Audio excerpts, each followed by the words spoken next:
मैं यहाँ पे Indian institute of advanced studies में हूँ। दोस्तों, यहाँ पे शिमला कॉन्फ्रेंस हुई थी 1945 की शिमला कॉन्फ्रेंस, जो कि बहुत ही महत्वपूर्ण थी। एक्चुअली हुआ क्या था कि भारत का बंटवारा होना था, और भारत का बंटवारा जो है वो मोहम्मद अली जिन्ना ने 1930 से ही वो चिल्लाना शुरू कर दिया था। तो बंटवारे के बाद जब क्विट इंडिया मूवमेंट हो गया था, मतलब बंटवारे से पहले 1942 के बाद जब क्विट इंडिया मूवमेंट हुआ, तो उसके बाद फिर मुस्लिम लीग ने बोला कि अब हमको पाकिस्तान ही चाहिए।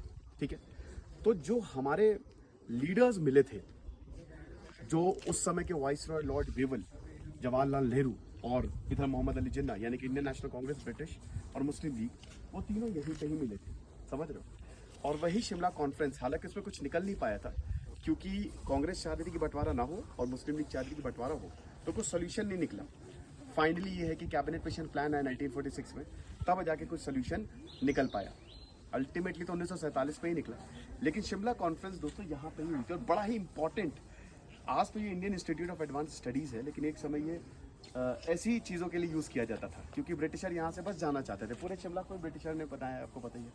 वो अपने छुट्टियाँ वट्टियाँ मनाने के लिए और अपने ट्रेड के लिए शिमला को यूज़ करते थे। ठीक है, तो 1945 के बाद फिर हम ये देखते हैं कि राष्ट्रपति निवास हुआ, और फिर ज़्यादा यहाँ पे कोई आता नहीं था क्योंकि राष्ट्रपति भी अपने समर रिट्रीट के लिए यहाँ नहीं आते थे। और फिर 1964 में इसको एक यूनिवर्सिटी बना दिया, इंडियन, मतलब एक इंस्टीट्यूट बना दिया, जिसको आज हम Indian institute of advance research के नाम से जानते हैं। और यहाँ पे रिसर्च होती है, तो अगर आपको अप्लाई करना है, आप अप्लाई करिए। तो बहुत बढ़िया है, बहुत ही खूबसूरत है, एकदम ऐसा लग रहा है, एकदम टिपिकल ब्रिटिश आर्किटेक्चर आपको देखने को मिलेगा। और ऐसा लग रहा है कि हम एकदम, मतलब ऑक्सफोर्ड यूनिवर्सिटी में ही घूम रहे हैं, है ना।